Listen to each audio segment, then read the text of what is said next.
Très bien, tout le monde, chaque pays occidental a décidé qu'il lui fallait une politique conservatrice de droite s'il voulait survivre. Nous l'avons vu au Royaume-Uni et j'avais prédit que cela arriverait en Australie, mais les gens ne réagissent que quand cela se produit. Ce n'est pas grave, c'est ainsi que fonctionnent les sociétés. Inutile de s'énerver. Et je ne le répète pas pour vous dire, voyez comme je suis un génie. Je vous le répète pour que vous compreniez ce qui va se passer au cours des 12 à 24 prochains mois. Nous allons avoir des élections générales en 2028, donc il nous reste encore 2 ans. La popularité d'Anthony Albanese s'effondre. Donc la popularité d'Anthony Albanese est en train de sombrer. Sans surprise, nous l'avons vu au Royaume-Uni, cela devait arriver ici. Mais ce qui est plus important, c'est que One Nation progresse dans les sondages. Laissez-moi vous montrer cela. Dans les derniers sondages, One Nation est à 32%, ce qui signifie que One Nation va obtenir 32% des voix. Le parti travailliste d'Anthony Albanese accuse un retard de près de 4 points de pourcentage, ce qui est énorme.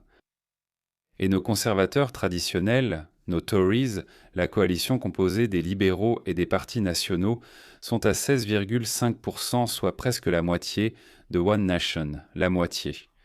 Donc clairement, One Nation est le visage du mouvement conservateur en Australie. Mais si je vous disais que cela ne veut absolument rien dire, si les élections avaient lieu aujourd'hui, One Nation n'accéderait pas au pouvoir. Ils auraient de la chance de gagner quelques sièges parce que nous avons ce que l'on appelle un système de vote préférentiel. Donc seuls les deux principaux partis politiques passent, et cela se joue à 50%, celui qui dépasse les 50% l'emporte. Donc One Nation, si elle n'obtient pas les secondes ou troisièmes préférences, va rester à 32%. Elle n'atteindrait pas plus de 50%. Donc les partis les moins bien placés sont éliminés. Et ce qu'on regarde, c'est quels partis les électeurs de ces partis mettent en deuxième choix. C'est dur à expliquer, mais je comprends. On dit que si tu ne peux pas expliquer, tu ne comprends pas. Il me faudrait un tableau pour t'expliquer. Bref, ce que j'essaye de te dire, c'est que ça ne veut pas dire grand-chose parce qu'on a ce système bipartite de vote préférentiel. Regarde ça. Voilà donc le vrai visage de la politique australienne en ce moment. One Nation pourrait être le plus grand parti à lui seul, mais avec le système bipartite de vote préférentiel, il tombe à la 3e place. Le Parti travailliste australien gagnera les prochaines élections générales. À moins que les libéraux, la coalition, les libéraux et le Parti national, à moins qu'ils ne disent à leurs électeurs de mettre One Nation en 2e position sur leur bulletin de vote. Dans ce cas, One Nation deviendra le plus grand parti politique et formera effectivement le gouvernement avec les libéraux et les nationaux au sein de la coalition. Alors, devine ce qui s'est passé juste hier ? Donc, Angus Taylor, le chef de la coalition, a déclaré qu'il est temps de se réconcilier avec Pauline Hanson alors que la pression monte autour des nouveaux projets fiscaux controversés du Parti travailliste. Donc c'est Fabien, ces socialistes marxistes communistes en Australie, dont fait partie Anthony Albanese, ils détruisent l'Australie. Ils ont littéralement détruit l'Australie. L'Australie, ils ont pensé que c'était un pays chanceux. Peu importe qui est aux commandes, ça ne change rien. Et maintenant, John Howard et Peter Costello me manquent. Leur gouvernement s'est terminé en 2007 après 13 ans, après 4 mandats. 12 ans, je crois. Et depuis ce temps-là, nos Tories, nos libéraux, ils sont aussi devenus un parti politique de centre-gauche, et notre parti travailliste est devenu un parti d'extrême-gauche. Et nos Verts sont devenus d'extrême-gauche. C'est pourquoi, comme dans tous les autres pays occidentaux, nous devions faire bouger le balancier. Nous devions nous assurer que le balancier penche un peu vers la droite. Et Pauline Hanson, qui est en politique depuis très longtemps, mais ce n'est que maintenant qu'elle devient la reine. Et toute l'Australie tombe amoureuse d'elle. Et je vais vous dire pourquoi cela se produit. Donc si ces deux-là fusionnent, eh bien, s'ils concluent un accord de report de voix, ce que je pense qu'ils devront faire, sinon nous ne pouvons pas nous permettre encore 3 années de gouvernement travailliste. Nous, dites adieu à ce pays. Nous allons tomber. J'ai aussi dit que nous ne sommes pas au niveau du Royaume-Uni, mais que notre population est bien plus petite et que nous accueillons plus de gens que le Royaume-Uni sous ce gouvernement. 1,5 million de personnes arrivent en Australie chaque année depuis qu'Anthony Albanese est arrivé au pouvoir en 2022. Environ 500 000 personnes. Au Royaume-Uni, je pense que c'est autour de 700 000. C'est encore pire, ce qui explique pourquoi l'immigration est devenue le sujet numéro 1 en Australie. Regardez ça. 62% des Australiens estiment que l'immigration devrait diminuer, donc plus de départs que d'arrivées en Australie. Voici à quel point l'Australie se sent concernée par l'immigration. Et pourquoi? Ce n'est pas seulement qu'ils prennent nos emplois. Notre pays se détériore juste sous nos yeux, les gars. Et la bonne nouvelle, c'est que le peuple australien se réveille parce qu'il regarde le Royaume-Uni. Nous sommes très différents du Royaume-Uni en politique, d'accord? Là-bas, il existe un système de classe. Tommy Robinson appartient à la classe ouvrière et c'est un voyou violent. C'est un hooligan du football parce que la façon dont il parle comme un caïd de quartier. Tommy Robinson a récemment dit qu'il pense que ma plus grande faiblesse, c'est mon origine ouvrière, mais ils ne comprennent pas que c'est ma plus grande force, ce qui est vrai. Il devient de plus en plus fort. Les gens tombent amoureux de Tommy Robinson. Et ils n'aiment pas Keir Starmer. Ils le détestent encore plus. Ils détestent toute l'élite dirigeante. Donc je le dis depuis très très longtemps, Tommy Robinson va provoquer une révolution. Il va apporter une révolution au Royaume-Uni. Et quel que soit le parti politique qui choisira de le soutenir ou de rester à ses côtés, il réussira bien lors des prochaines élections générales. Mais en Australie, c'est différent. Pauline Hanson ne parle pas comme une diplômée raffinée. Nous n'avons pas cette culture de l'élite dirigeante, où notre Premier ministre doit parler l'anglais de la reine. Non, ça ne fonctionne pas comme ça. En fait, nos politiciens parlent vraiment comme nos beaufs australiens. Ils prennent un accent australien très prononcé parce que c'est la façon de toucher le public australien. Nous n'avons pas de système de classe. Alors regardez ça. Je voulais vous montrer ceci. Pourquoi Pauline Hanson monte dans les sondages? Parce qu'ils utilisent exactement la même astuce en Australie qu'au Royaume-Uni. En attaquant les voix conservatrices de droite qui veulent préserver le mode de vie national, le mode de vie australien en Australie. Ils défendent les valeurs australiennes, la culture australienne, le mode de vie australien, mais on les accuse d'être des néo-nazis d'extrême droite.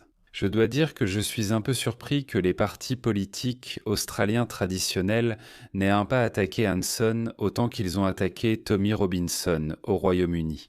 Peut-être parce que Tommy Robinson était un héros populaire, pas politique. Mais ils essaient. Alors regardez ceci. Depuis qu'Angus Taylor a dit cela, d'accord, nous allons conclure un accord de report de voix avec One Nation parce que nous en avons absolument besoin. Parce que si nous ne le faisons pas, alors nous sommes fichus, et le Parti travailliste formera le prochain gouvernement. Regardez ça. Anthony Albanese fait des crises de panique depuis que la coalition a annoncé qu'elle allait conclure un accord avec One Nation de Pauline Hanson. Regardez ça, qu'est-ce que c'est? Regardez ça. Il fait une crise de panique, il a répondu si violemment à ce journaliste. Écoutez. Voilà pourquoi. Eh bien, Taylor, la porte n'est pas ouverte. Il n'y a pas de porte. Il faut être dans la même pièce. Ça ne va pas marcher. Cette posture moralisatrice ne fonctionnera pas en Australie parce que Anthony Albanese, tu es le pire Premier ministre de l'histoire de ce pays. Je n'ai aucune idée pourquoi plus de gens ne se révoltent pas contre toi. Cependant, cela a commencé parmi les députés d'arrière-ban du Parti travailliste. C'est la première fois que son leadership est remis en question. Les gens commencent maintenant à en parler parce qu'il a détruit l'Australie, les gars. Je ne peux pas vous dire à quel point ça me déprime. Je ne peux pas vous dire à quel point je suis déprimé de voir comment l'Australie est passée du statut de pays le plus chanceux de l'Occident. Vous savez, la crise financière mondiale ne nous a pas affectés parce que John Howard et Peter Costello ont laissé notre budget excédentaire. Maintenant, nous avons une dette de 1000 milliards de dollars parce qu'ils dépensent comme si l'argent poussait sur les arbres. Je vais vous donner un exemple amusant. La plupart des pays dans le monde débattent pour savoir s'il faut ou non avoir un système de santé universel. Nous avons un système de santé universel, d'accord. Nous avons Medicare. Chaque citoyen australien peut aller chez le médecin gratuitement. Ou, ces dernières années, cela a été mis sous pression. Donc nos dépenses de Medicare s'élèvent à 52 milliards de dollars australiens. D'accord. On peut dire, eh bien, comme en Amérique, si vous vous cassez, si vous vous blessez à la jambe, alors le gouvernement prendra soin de vous. D'accord, j'étais content de ça. C'est une valeur socialiste, mais je me sens bien avec ça.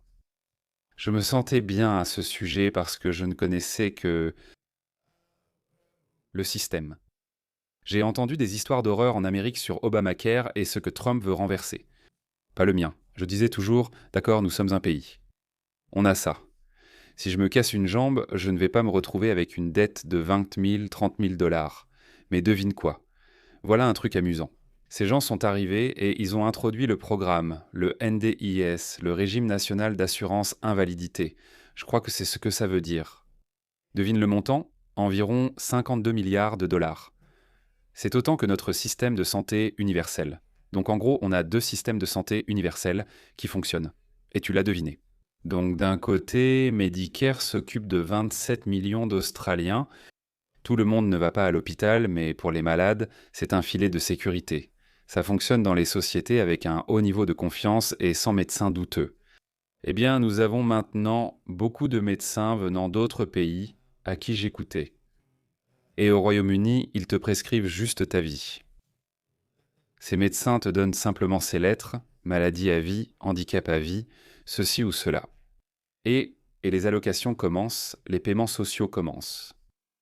Ce socialisme, les gars, il a frappé. Nous avons réduit ses dépenses. Ces profiteurs, on est foutus. Donc NDIS, ouais. Je ne sais pas, sauf si toute l'Australie était composée de personnes handicapées, ce qui n'est évidemment pas le cas. Pourquoi le coût du NDIS est-il le même que celui de notre système de santé universel? Pourquoi? Des escroqueries et fraudes massives. Drew Pavlov, il vient de sortir une autre vidéo. Je pourrais y réagir. Je pourrais te parler plus tard. Il découvre ici des fraudes dignes du Minnesota, je veux dire des fraudes américaines. Ces gens du Moyen-Orient, et je suis sûr que certains Australiens aussi, font des trucs louches. Ne te méprends pas. Mais encore une fois, il est plus facile de comprendre ou de contrôler les crimes commis par les Australiens parce que nous les comprenons.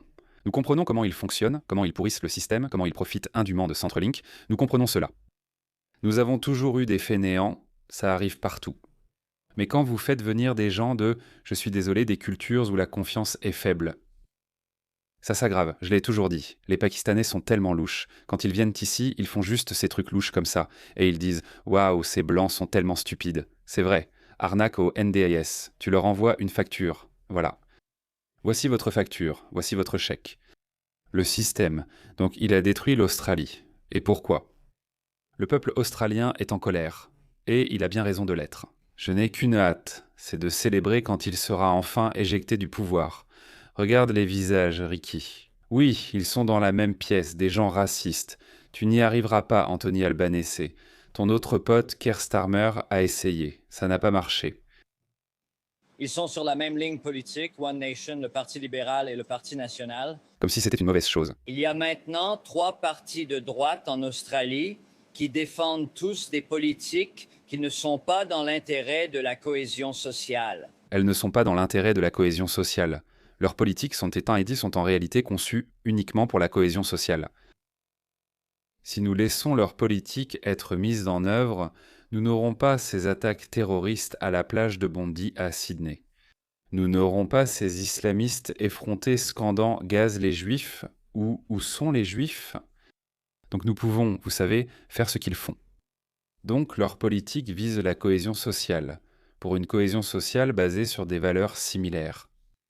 Si nous ne partageons pas des valeurs fondamentales ou une même gestion de la société, comment espérer une cohésion sociale? Regardez le Royaume-Uni, voilà la cohésion sociale. C'est Londres, mon cher. Regardez tous ces merveilleux Britanniques qui font leur truc britannique.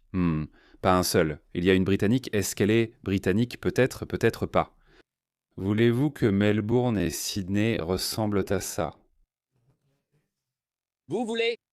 Moi non, moi non. Je ne veux pas devenir le Bangladesh, le Pakistan ou l'Inde. Je n'en veux pas. Si je n'en veux pas, pourquoi les Australiens en voudraient-ils? Et les Australiens regardent ça, ils regardent ça, nous n'en voulons pas. L'Australie est pour les Australiens. Si vous demandez à ces gauchistes, c'est juste un grand punk pro-palestinien. Ils disent que Gaza est pour les Gazaouis, la Palestine est pour les Palestiniens. Mais quand nous disons que la Grande-Bretagne est pour les Britanniques, quand nous disons que l'Australie est pour les Australiens, non, comment osez-vous? Le temps est écoulé, les gars, le temps est écoulé. Nous devons être impitoyables pour les démasquer. Désolé, je le déteste. Anthony Albanese, si tu vois ça, laisse-moi te dire quelque chose. Tu vas subir la défaite la plus embarrassante en 2028. Alors quoi, tu n'as aucune idée de ce qui arrive?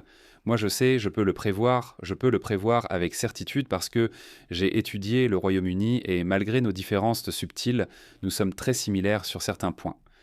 Et qu'est-ce qu'il faut pour rassembler le pays?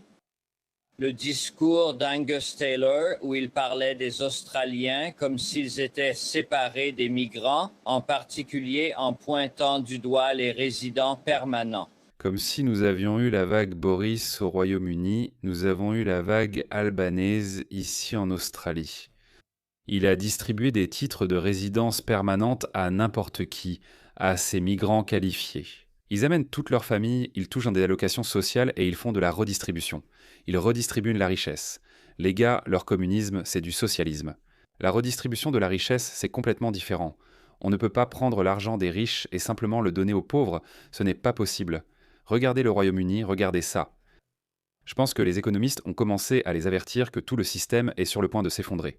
Au Royaume-Uni, des milliers de millionnaires ont quitté le pays, et ça va arriver ici aussi, des milliers de millionnaires vont partir. Si vous allez prendre mon argent durement gagné, 40 de mon argent, 40 j'ai travaillé si dur toute ma vie, j'ai étudié, j'ai créé une entreprise ou quelque chose. Je gagne 300 000, je n'ai pas... Dans la vie, 300 000 est une somme dont vous avez besoin en Australie pour vivre confortablement. Fini le temps où 70 000, 80 000 par an suffisaient. Maintenant, il faut 300 000. Et devinez quoi? Il va en prendre 40 et il va les donner à ces Soudanais et ces Somaliens. Et toutes ces autres personnes qui viennent d'autres pays pour conduire pour Uber ici, on n'en veut pas. Je préférerais aller dans un paradis fiscal. Les résidents permanents ne contribuent pas au pays.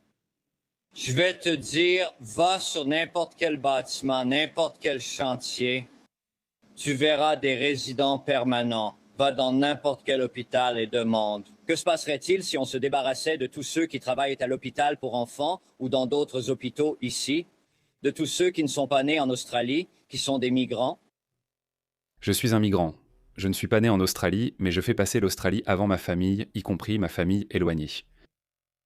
S'ils ne peuvent pas être utiles à l'Australie, je serai le premier à dire « Écoutez, désolé, il n'y a plus de place en Australie. » Nous ne pouvons pas avoir vu.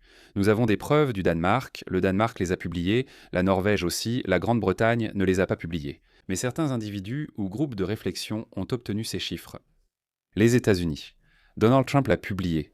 Toutes ces personnes issues de cultures du tiers-monde, elles représentent un fardeau net, un fardeau budgétaire pour nos États-providence. Même si quelqu'un fait des travaux de bétonnage ou autre, que vous faites venir. Un Indien, un Pakistanais ou un Bangladais, souvent des Indiens en Australie, pourquoi les laisse-t-on faire venir leur famille?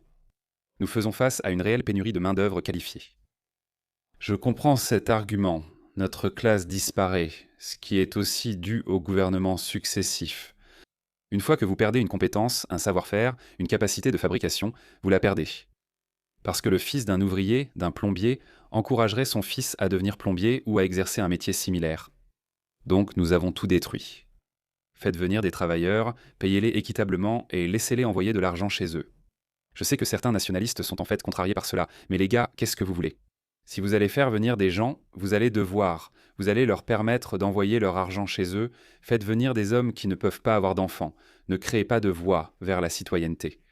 Parce que nous avons appris que nous devons préserver notre mode de vie, et cela ne peut être fait que par des personnes originaires de ce pays. Oui, des gens du pays. Quand je dis TVA en Australie, je parle des Australiens anglo-saxons. Ils représentent 90% en pourcentage, donc Anthony Albanese peut vous manipuler autant qu'il veut, mais nous n'y croyons pas. Mais voici la reine du spectacle, Pauline Hanson de One Nation. Donc ils ont commencé à l'attaquer, d'accord, à l'attaquer à la télévision nationale, tout comme ils ont commencé à le faire aux États-Unis, au Royaume-Uni aussi. Donc SBS reçoit des fonds du gouvernement, donc de nos impôts, et ils sont complètement woke. SBS et l'ABC, ils sont complètement woke. Regardez ça, c'est l'ABC qui s'en prend au parti One Nation. C'est une erreur dangereuse de légitimer One Nation et de renforcer One Nation. Ici, nous avons vu Angus Taylor prendre délibérément la décision de donner la préférence à One Nation plutôt qu'à l'indépendant. Ce soir, cela pourrait vraiment être l'une des raisons pour lesquelles il l'emporte. Nous verrons comment les votes vont arriver, mais ce sera crucial et cela les légitimera. Et j'ai utilisé ce terme plus tôt dans l'émission. Et qu'est-ce qui ne va pas chez eux? Si 36% des Australiens soutiennent One Nation ou Pauline Hanson, quel est votre problème? Ce sont les Australiens qui vont les légitimer, pas vous, vous la libérale woke. Structure de démission de diffusion. S'ils parviennent à remporter leur premier siège à la Chambre basse, cela commence le processus de leur légitimation. Et dans d'autres circonscriptions où ils pourraient se présenter, les électeurs, ils se disent « Eh bien, c'est déjà arrivé, c'est normal, maintenant on commence à normaliser quelque chose. » Et en fait... La fenêtre d'Overton a changé. Désolé de vous le dire. Donc ça, c'est ABC. Ils s'inquiètent de légitimer One Nation. Ceci est SBS. Regarde la propagande qu'ils mettent. Une femme racisée de service qui a déménagé d'Inde à l'époque, dans les années 80 ou 90, je ne sais pas à quoi elle ressemble dans la quarantaine.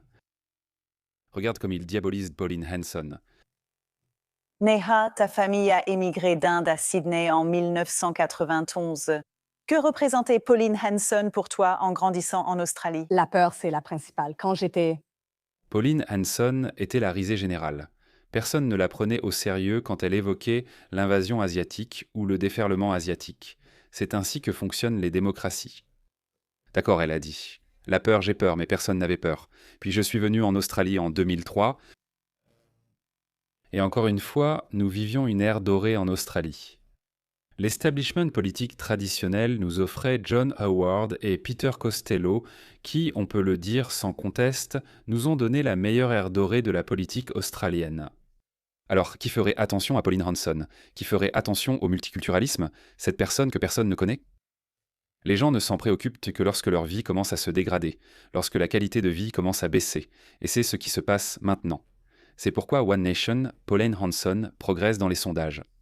Et regardez ça, quand j'avais 6 ans... À 6 ans, j'attendais que papa rentre du travail. Parce que... Tu sais, c'est le journal de 18 heures. Je me souviens qu'une femme rousse est apparue à l'écran. Elle n'arrêtait pas de parler des Asiatiques et du fait qu'on était envahi par les Asiatiques. Et je me souviens juste m'être demandé, est-ce que je suis asiatique? Est-ce que j'envahis quelqu'un? Et ça dépend combien d'entre vous arrivent. Quoi? Qu'est-ce qui ne va pas dans le fait de penser « je suis venu en Australie, pas dans un pays musulman » ou « je suis venu en Australie ». Je suis tombé amoureux de l'Australie à cause de ce qu'était l'Australie. Je ne veux pas que l'Australie ou ses valeurs changent. Je veux que l'Australie et ses valeurs évoluent avec le temps, comme cela se passe partout ailleurs. Mais je ne veux pas que l'Australie devienne indienne, musulmane, pakistanaise, bangladaise ou même japonaise. Donc si vous arrivez en masse, alors oui, vous cherchez les ennuis. Ils ont toujours eu un mot pour leur mode de vie depuis que nous avons commencé à nous installer. Je me demandais ce que j'avais fait de mal, car ce même jour de la fête nationale australienne, la même année, je brandissais le drapeau et j'étais fière et heureuse d'être ici. Alors tu n'as rien à craindre, ma chérie.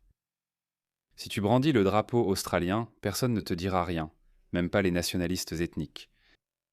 Les nationalistes ethniques ils sont en colère, mais ils ne peuvent pas l'être. Ils ne peuvent pas l'être avec ces nationalistes ethniques. Il y a 20 ans, il y a 10 ans, où étaient-ils?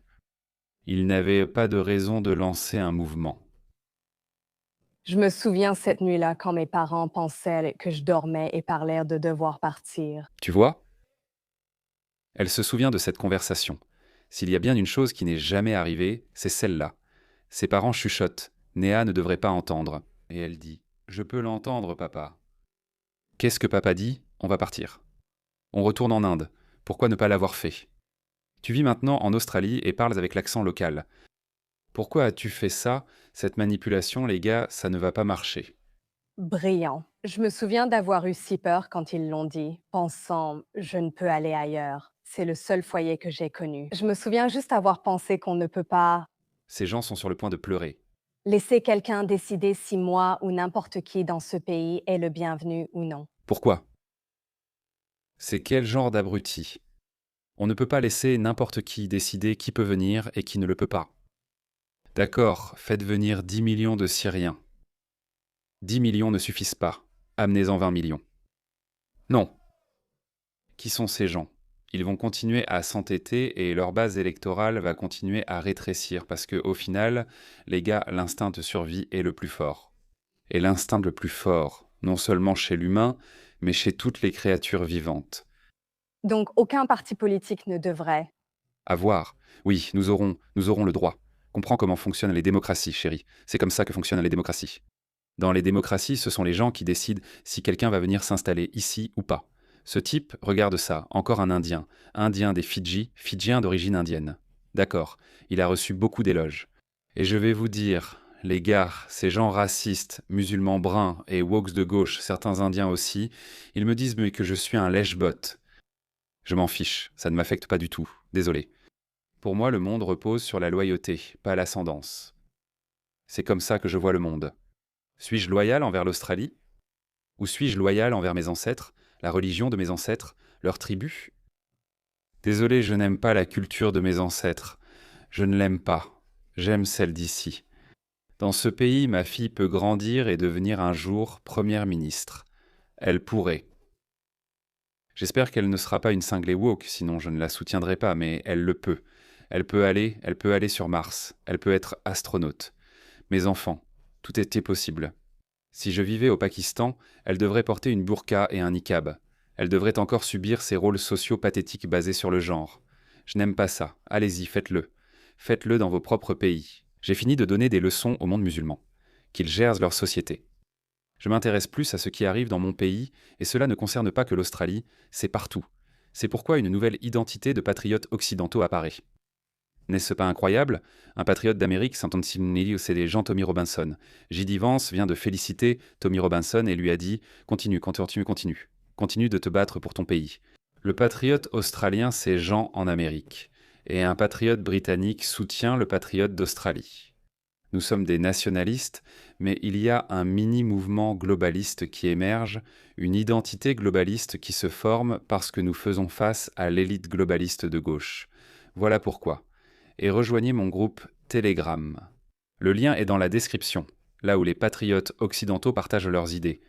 Regardez Ron Ronil. Il est aussi indien, indo-fidjien, il a déménagé en Australie comme moi très jeune, et c'est un patriote. SBS pensait pouvoir la voir et découvrir quelque chose de compromettant sur Pauline Hanson.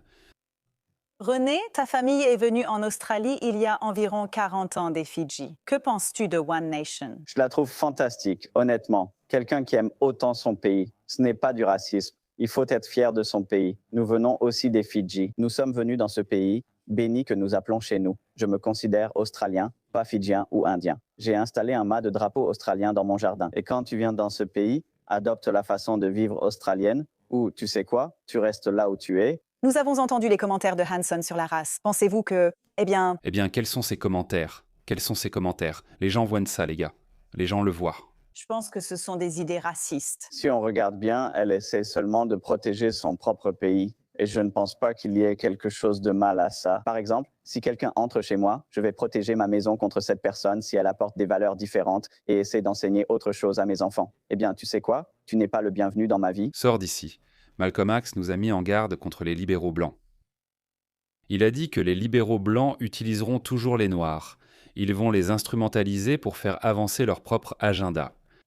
C'est tellement vrai. On me traite de lèche-bot juste parce que je ne rentre pas dans leur rang. Non, ce n'est pas le cas, je pars. Ça ne m'intéresse pas, je n'ai pas le temps. Plus on attend, plus on désespère, regarde ça.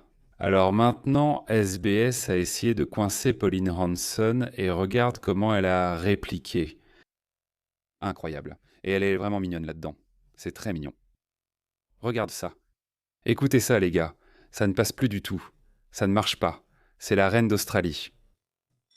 Puis-je vous interroger à ce sujet royal sur une partie de l'électorat de One Nation, parce qu'il y a un élément néo-nazi parmi vos soutiens. Comment allez-vous? Désolé. Aucun nazi ne te soutient. Il commente sur Facebook. Ça n'a rien à voir avec moi et ça n'a rien à voir avec One Nation. Donc vous ne verrez pas ces marginaux. Ne prétendez pas qu'ils font partie de One Nation ou de notre équipe, ça n'a rien à voir. N'allez pas sur ce terrain avec moi. J'en ai assez que les médias m'accusent toujours de ça. Je dis seulement que ce sont des partisans, sans affirmer qu'ils appartiennent à votre parti ou organisation. Ils sont les meilleurs. Avant l'arrivée de One Nation, qui soutenait-il? Avez-vous enquêté? Je ne sais pas qui me soutient. J'ai des gens de tous horizons culturels, de tous milieux, de tous âges, et j'en passe, ils soutiennent One Nation parce qu'ils soutiennent mes politiques, ce que je défends. Ne m'attaquez donc pas en pensant rabaisser mon parti ou mes idées sous prétexte que cette minorité nous soutient. Leur marginalité n'y change rien. Ils sont là et soutiendront quelqu'un. Oui, ils vont soutenir quelqu'un au niveau de la représentation nationale, et ils seront déçus. J'ai vu beaucoup d'ethno-nationalistes apporter leur soutien à Rupert Lowe. Je peux parier ma vie que Rupert Lowe n'est pas un ethno-nationaliste. Rupert Lowe n'est pas raciste, surtout à notre époque. Si vous voulez, je comprends pourquoi certaines personnes peuvent devenir racistes, parce que la race est la culture la plus visible. D'accord. Si vous voyez une personne brune du sous-continent, elle ne sera pas bangladaise, indienne ou pakistanaise, ce qui veut dire qu'elle va suivre ces cultures et qu'elle va les propager. Donc la solution la plus simple, c'est de écarter toutes les personnes à la peau brune ou originaires du sous-continent. C'est la solution la plus simple. Mais ensuite vous vous dites « Attendez une seconde, et si j'intégrais cette personne brune qui est complètement occidentalisée ?» Il contribue positivement à notre pays, il paie plus d'impôts, il crée des emplois. Pourquoi? Il ne représente aucune menace. Il affiche fièrement sa nouvelle identité. Il dit « J'aime l'Australie. Je vais mourir ici. Je ferai tout ce qu'un autre Australien blanc ferait. » Nous avons besoin d'une loyauté totale, les gars, comme l'a dit la première femme quand je brandissais le drapeau australien. Vous n'avez pas vu au Royaume-Uni, vous n'avez pas le droit de brandir l'Union Jack parce que c'est considéré comme raciste. Et devinez qui est en première ligne? Les Wookiees et les personnes à la peau brune. Ils disent « Non, j'ai peur quand je vois l'Union Jack. Sors d'ici. » Cela fera toujours une différence. Les musulmans disent que nous sommes musulmans avant tout. Ils ne sont pas loyaux, exigent une loyauté sans partage. C'est tout. Je n'ai aucune honte à te le dire chaque jour. J'aime l'Australie. J'aime l'Australie. Je ne ressens pas ça. Je n'ai pas l'impression de devoir justifier ma position. Maintenant. C'est comme ça que ça marche. Donc, One Nation progresse, mais elle ne peut pas former un gouvernement ou un gouvernement de coalition à moins d'obtenir un accord de report de voix. Elle obtient un accord de report de voix avec la coalition. Donc les électeurs de la coalition mettent un à côté de la coalition et ils vont voter. Ils écriront 2 à côté de One Nation. S'ils ne le font pas, One Nation finira 4e, 5e, 6e, voire rien du tout. 36% des voix, ce n'est pas suffisant. Je pensais déjà que j'allais pas mettre 1 à côté de One Nation et que je mettrais 2 à côté de la coalition. Je croyais que la plupart feraient pareil, mais les sondages montrent le contraire. Ils ont donc besoin d'un coup de pouce. Les gars, nos pays ne peuvent pas supporter 3 années de plus de la moindre politique gauchiste. Angus Taylor apprend à dire ce qu'il faut. Je n'ai rien contre. Je ne sais plus si je suis encore membre de One Nation. J'avais pris mon adhésion il y a quelques années sans savoir si je l'ai renouvelée. Donc officiellement, je ne suis membre d'aucun parti politique, mais je veux que l'Australie réussisse. Et One Nation va y arriver, c'est ce dont nous avons besoin. Nous avons besoin d'unité. Nous avons besoin de cohésion sociale. Nous avons besoin de One Nation. Désolé, je bavarde depuis un moment.